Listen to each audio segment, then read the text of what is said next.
मालिक को प्रणाम। आगे रमा बहन कहती हैं, ये भी सच है, हम सब कुछ करके भी उन पर निर्भर हैं।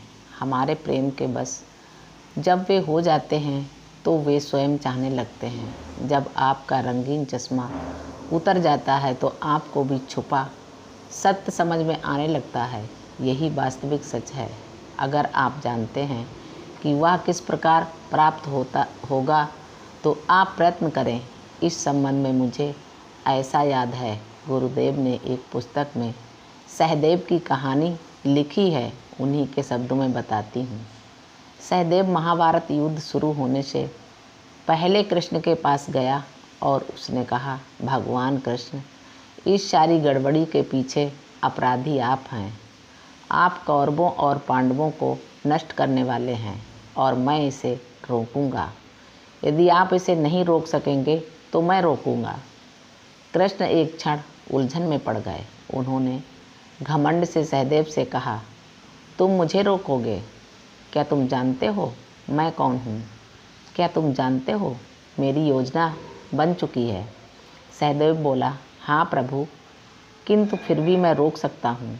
कृष्ण ने पूछा, सहदेव तुम कैसे रोकोगे? सहदेव बोला, मैं आप पर ध्यान करूँगा, आपको अपने हृदय में रख लूँगा और बांध दूँगा। आप अपनी छोटी अंगुली तक नहीं हिला सकेंगे।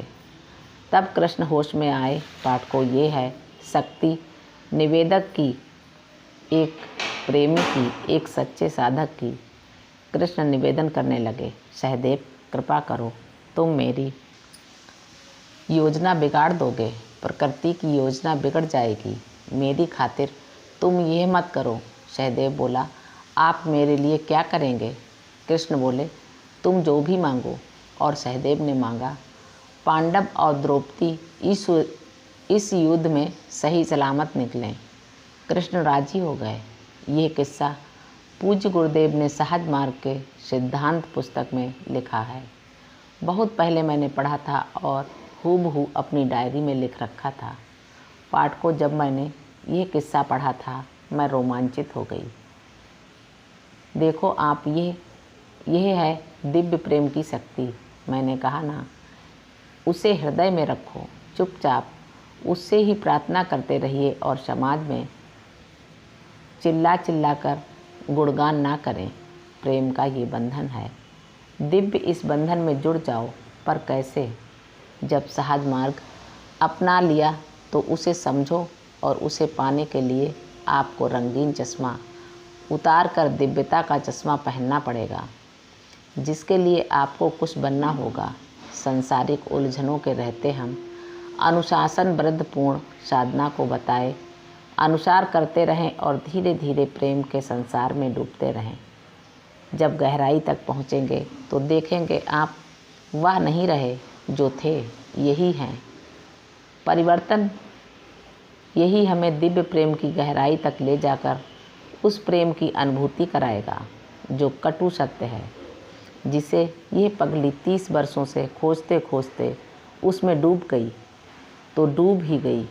प्रतिदिन देखती हूँ, अनुभव करती हूँ, एहसास भी करती हूँ कि हम परिवर्तन के प्रति बहुत ही बेरुखे होते हैं, क्योंकि जो है वैसे ही रहना चाहते हैं। बदलने के नाम पर एक अजीब घबराहट होने लगती है। ये मेरा व्यक्तिगत अनुभव है। जब परिवर्तन अंदर वे करते हैं, हमारा दिमाग उसका प्रतिवाद करता है। हम पुरानी अवस्था को छोड़ना नहीं चाहते, उससे चिपके रहना चाहते हैं। यह मस्तिष्क खुरापाती है, परिवर्तन को सहज स्वीकार नहीं करता। अगर हृदय की बात माने तो शायद उसे सहज स्वीकार कर लें, परंतु अभ्यासियों यहाँ आए किस लिए हैं? कुछ बनने के लिए। अपने को आध्यात्मिकता के ढांचे में भौतिक चकाचौंध से बदलकर अपनी पहचान बनाने, वह पहचान जिसके लिए हम गुरु चरणों में आए हैं। पूज्य गुरुदेव कह कर थक गए, लेकिन हम हैं जो सुनना ही नहीं चाहते। गुरुदेव द्वारा किया त्याग, मेहनत, अपने गुरु के प्रति प्रतिबद्धता पर वे अडिग हैं, लेकिन हम नहीं सुनते। हार कर कहना ही पड़ा, उठो जागो, जो परिवर्तन अंदर हो रहा है उसे बाहर व्यक्तित्व में लाओ। आप जानते हैं कि हमारे पूज्य गुरुदेव हमारे हृदय को प्रेरित कर उसके द्वारा सार्वभौमिक परिवर्तन लाते हैं। पूज्य गुरुदेव असीमित सेवाएं प्रेरित करते रहते हैं। जाने अनजाने वह अपने गुरु के प्रति को लेकर ईश्वरीय शक्ति द्वारा हमारे अंदर प्रवेश कर हमें एक अच्छा मानव बनाते हैं। आप जानते हैं, परंतु कान और हृदय के द्वार बंद कर बैठे हैं। हर वक्त हम भौतिक जगत के दुखों से चिपके गुरुदेव के उस पहलू को समझ नहीं पा रहे। जब हमने सहज मार्ग स्वीकार कर ही लिया तो बस हमें बनना है। उनसे सहयोग कर आरंभ करिए गुरु आज्ञा पालन से, क्योंकि जैसे मैंने बताया वे हमारे अंदर प्रवेश कर पूर्ण रूप से आंतरिक परिवर्तन लाते हैं। हमें उसे महसूस कर उनका सहयोग कर उसे अपने जीवन में बाहर लाना होगा, तभी हमारे अंदर परिवर्तन आएगा और उस परिवर्तन को अनुशासन में रहकर उसे सारगर्भित तरीके से स्वीकार कर उसी में अपनी पहचान बनानी होगी। तभी तो हम अपनी नई पहचान बनाकर एक अच्छे इंसान बनने का मार्ग सीधा कर लेंगे। अगर हम ये स्वीकार करते हैं तो वे हमें उच्चतम स्थिति तक पहुंचा देते हैं। क्यों नहीं समझ पा रहे हम?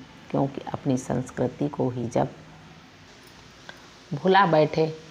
किस तरह गुरुकुल में हमें जीवन की शिक्षा दी जाती थी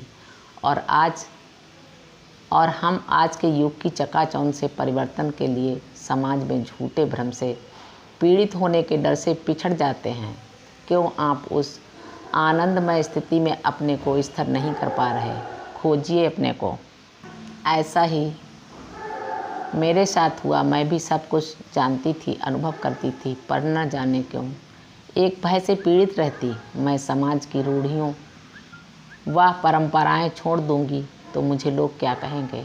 जब मैंने एक बार गुरुदेव का सारगर्भित भाषण सुना। गुरुदेव चारी जी ने स्पष्ट कहा, 2 नावों पर नदी पार नहीं कर सकते। मैंने आत्मचिंतन किया और भयंकर सोच में पड़ गई। मैं पूज्य के पास गई, भय बताया तो वे बोले, तुम शेर की बहन होकर डर गई। शेर की बहन शेरनी होती है। ये सब आवरण भय के उतार फेंको। समझो तुम क्या करना चाहते हो। सिर्फ एक नाव को चुनो। जानते हैं क्या हुआ? मैं इतनी उनके प्रेम से बताई बात की गहराई में डूबी और न जाने क्या दिव्यता अंदर उतरी। गुरु के प्रेम के ये बंधन इतने प्रगाढ़ हो गए और मैं अटूट दिव्य प्रेम जिसका नाम नहीं बंध गई और अपना सभी कुछ छोड़ भूल बस सत्य के समुद्र में ऐसी डूबी कि आज तक वह बिना नाम के प्रेम का बंधन अटूट अवर्णनीय है। यह बात है 1992 की। तब से लगातार अपने में परिवर्तन लाने का प्रयत्न करती रही हूँ। स्वयं में एक अजीब शक्ति को कभी कभी महसूस करती हूँ। मेरे उस प्रेम के बंधन मेरे गुरुदेव ने निभा दिए। मैं उसी दिन से अंदर बाहर दोनों अनुशासन में बंध गई और कोशिश की गुरु के पूर्ण सहयोग में चिपकी रहूं। लगातार 30 वर्षों की तपस्या के बाद 10 फरवरी 2009 को वह अटूट दिव्य बंधन रंग लाया और मैं स्वयं को जान पाई और मैंने पाया मेरी पहचान मेरे प्रिय गुरुदेव हैं और उनकी पहचान मैं हूँ। देखो, आपने अनुशासन, सहयोग, आज्ञाकारिता क्या चमत्कार करता है। अगर मैं जो एक साधारण पूजा पाठ में लिप्त जिंदगी की बेरहमियों से लड़ती अकेली गुरु कृपा की पात्र बन गई, तो आप सब क्यों नहीं पा सकते? बस जुट जाइए गुरु प्रेम में, उनसे सहयोग कीजिए, आज्ञाकारिता में रहिए, अनुशासन में जीवन बना लीजिए। दोनों जगत में टुकड़ों से पूर्णता प्राप्त नहीं होगी। कहाँ कहाँ ले गई आपको। यही तो इस प्रेम का राग है जो सुनकर उसमें डूब जाता है।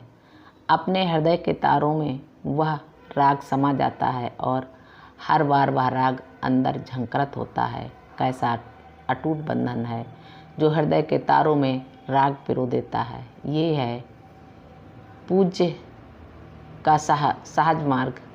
यहाँ पूज्य गुरुदेव द्वारा एक बात एक पुस्तक में कहीं बताती हूँ वे बताते हैं कि सहज मार्ग में गुरु के प्रति क्या भाव रखें जिससे सहज मार्ग उसे पा सके।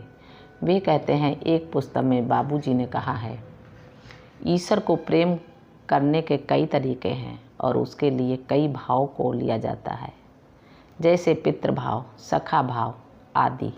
मेरे ख्याल से प्रेमी और प्रियतम से बेहतर और कोई भाव नहीं है। ईश्वर गुरु के लिए पिता का भाव ज़्यादा अच्छा और सुविधाजनक है। यदि एक अभ्यासी अपने आप को प्रेमी और ईश्वर गुरु को प्रियतम के रूप में सोचता है और उसी भावना के साथ आगे बढ़ता है तो परिणाम स्वरूप आगे चलकर ईश्वर गुरु प्रेमी और अभ्यासी प्रियतम बन जाएगा। मैंने उसे एक पुस्तक देववाणी में पढ़ा था। वे पूज्य बाबूजी के अपने शब्द हैं। ईश्वर को प्रेम करने का मतलब है गुरु को प्रेम करना। वही ईश्वर का प्रतिबिंब है। इंसान के चोले में पूर्ण ईश्वरीय शक्ति के साथ वे हमारे साथ हैं। मालिक को प्रणाम। सभी अभ्यासी भाई बहनों को नमस्कार। धन्यवाद।